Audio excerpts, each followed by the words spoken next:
Hello, ഇത് നമുക്ക് സവാള വറുത്ത് പൊരിച്ചിട്ടുള്ള ഒരു ചിക്കൻ ബിരിയാണി തയ്യാറാക്കി നോക്കിയാലോ.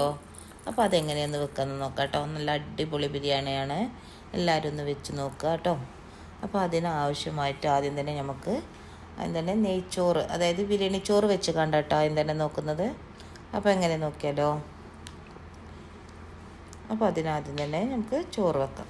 അപ്പോൾ ലേശം ഡാൽഡ, ഏകദേശം 1 സ്പൂണോളം ഡാൽഡ ഒഴിച്ചിട്ട് അതിലേക്ക് ഒരു അര സവാളയും പിന്നെ ലേശം കറാമ്പട്ട, ഗ്രാമ്പു, ഏലക്കായ ഇതൊക്കെ ഇട്ടിട്ട് ഒന്നുകൊണ്ട് മൂപ്പിച്ചെടുക്കാം കേട്ടോ.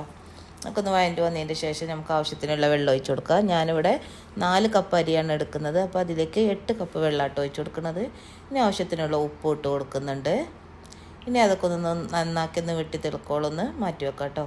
അപ്പോഴേക്കും ഞാൻ ഇവിടെ ബിരിയാണി മസാല തയ്യാറാക്കുന്നുണ്ട്, അതൊന്ന് ചൂടാക്കാൻ വെച്ചിട്ടാണ്. അപ്പോൾ നമുക്കിതൊക്കെ ഏകദേശമൊക്കെ വെള്ളമൊക്കെ നന്നാക്കി തിളച്ച് വന്നു. ഇനി നമുക്ക് അതിലേക്ക് അരി ആഡാക്കാം കേട്ടോ. അപ്പോൾ ബിരിയാണി മസാല എടുത്തിരുന്നല്ലോ, അതൊക്കെ നല്ലോണം പൊടിച്ച് ഒരു കണ്ടെയ്നറിലേക്ക് അത് മാറ്റിയിട്ടുണ്ട് കേട്ടോ.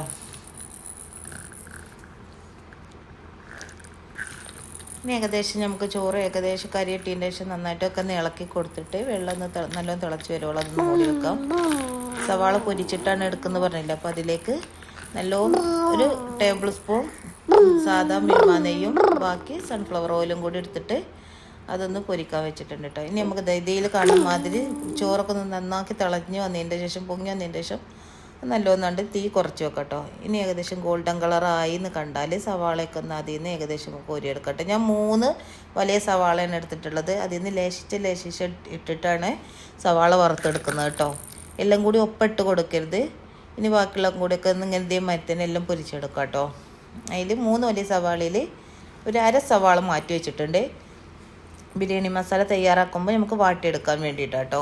സവാളകളൊക്കെ എല്ലാം പൊരിച്ചെടുത്തിട്ടുണ്ട്. ഞാനിത് ബിരിയാണി മസാല തയ്യാറാക്കാൻ വേണ്ടിയിട്ട് ഒരു ലേശം ഡാൽഡ ഒഴിച്ചതിന് ശേഷം നമ്മൾ വറുത്ത് വെച്ചിട്ടുള്ള സവാളൻ്റെ അതേ ഓയിൽ കൊണ്ട് തന്നെയാണ് നമ്മൾ ബിരിയാണി മസാല തയ്യാറാക്കുന്നത്. അപ്പോൾ ഞാൻ മാറ്റി വെച്ചു എന്ന് പറഞ്ഞിട്ടുള്ള ആ അര സവാള ഇതിലേക്ക് വാടാൻ വെച്ചിട്ടുണ്ട് കേട്ടോ. കല്ലുപ്പാണ് ആഡാക്കിയിട്ടുള്ളത്. ഉപ്പിട്ടിട്ട് നന്നാക്കി വയറ്റാൻ വെച്ചിട്ടുണ്ട്. വഴറ്റി വന്നതിൻ്റെ ശേഷം ഞാൻ ചിക്കൻ ആഡാക്കി കൊടുക്കുകയാണ്. ചെറിയ ചിക്കനാണ്, സ്പ്രിംഗ് ഓയിൽ എന്ന് പറയും. ചെറിയ ചിക്കനാണ് ആഡാക്കി കൊടുത്തിട്ടുള്ളത്. നമ്മൾ എത്തുള്ള ഏത് ചിക്കനായാലും നമുക്ക് ഇതിലേക്ക് ഇട്ട് കൊടുക്കാം കേട്ടോ. ഇത് ഏകദേശം 1.5 കിലോന് എടുത്ത് ചിക്കൻ ഉണ്ടായിരുന്നു, അത് ഇട്ട് കൊടുത്തു. 3 വലിയ തക്കാളി നന്നാക്കി ചെറുതാക്കി സ്ലൈസാക്കി ഇട്ടത് അത് ഇട്ട് കൊടുത്തിട്ടുണ്ട് കേട്ടോ. എന്നിട്ട് നന്നാക്കി ഒന്ന് ഇളക്കി കൊടുക്കുക. ഇഞ്ചി വെളുത്തുള്ളി പേസ്റ്റ്, പച്ചമുളക് ഞാൻ 4 വലിയ പച്ചമുളക് ചതച്ചത് 4 വലിയ ഒന്നങ്ങനെ ആക്കിയിട്ട് ഇട്ട് കൊടുക്കണം കേട്ടോ. പിന്നെ ഇഞ്ചി വെളുത്തുള്ളി പേസ്റ്റ്, അത് ഏകദേശം 2.5-3 സ്പൂണോളം ഇഞ്ചി വെളുത്തുള്ളി പേസ്റ്റ് കൂടി ഉണ്ടായിരുന്നു കേട്ടോ. എന്നിട്ട് നന്നാക്കി ഇളക്കി കൊടുത്ത് ഉപ്പൊക്കെ പാകാണോ നോക്കിയതിന് ശേഷം ഗരം മസാല 3 ടീസ്പൂണാണ് നമ്മൾ ഉണ്ടാക്കിയത് തന്നെയാണ്. 3 ടീസ്പൂണാണ് ഇട്ട് കൊടുത്തിട്ടുള്ളത്. പിന്നെ ഏകദേശം ഇത് വെന്ത് വരാനുള്ള ഒരു തൈര്, ഏകദേശം 2-2.5 ടേബിൾ സ്പൂണോളം തൈര് ഉണ്ടാകും. പുളിക്ക് ആവശ്യമുള്ള വിനെഗറും ആഡാക്കി കൊടുക്കുക. ഇനി മല്ലിച്ചപ്പ് പുതിനൻ്റെ ഇല 1 പിടി, വലിയൊരു പിടി തന്നെയാണ് ഇട്ട് കൊടുത്തിട്ടുണ്ട് കേട്ടോ. അത് ഇട്ട് കൊടുത്ത് നന്നാക്കി വെന്ത് വന്നതിന് ശേഷം, അതായത് ചിക്കനൊക്കെ മൂടി വെച്ച് വെള്ളമൊക്കെ ഇറങ്ങി ചിക്കനൊക്കെ ഏകദേശം വെന്ത് വന്നതിന് ശേഷമാണ് നമ്മൾ പൊരിച്ച സവാള ഇട്ട് കൊടുക്കുന്നത്.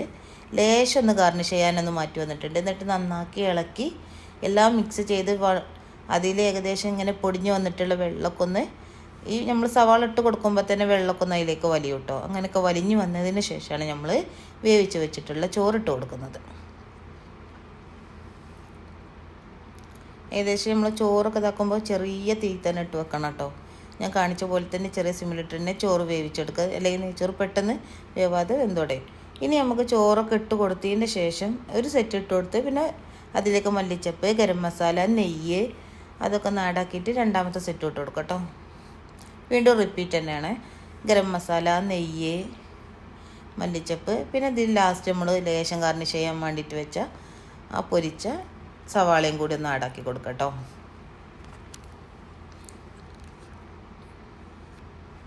എന്നിട്ട് നന്നാക്കി ദം ചെയ്യണം കേട്ടോ. അതായത് ആവി പോവാത്ത വിധത്തിലുള്ള മൂടി വെച്ചിട്ട് തന്നെ ബിരിയാണി ആയാലും എന്ത് നമ്മൾ ദം ചെയ്യുമ്പോഴും അങ്ങനെ തന്നെ ദം ചെയ്യണം കേട്ടോ. അപ്പോൾ നമ്മൾ എല്ലാം പൊരിച്ചതൊക്കെ ഇട്ടിട്ട് നന്നാക്കി ദം ചെയ്യാൻ വെക്കാം കേട്ടോ.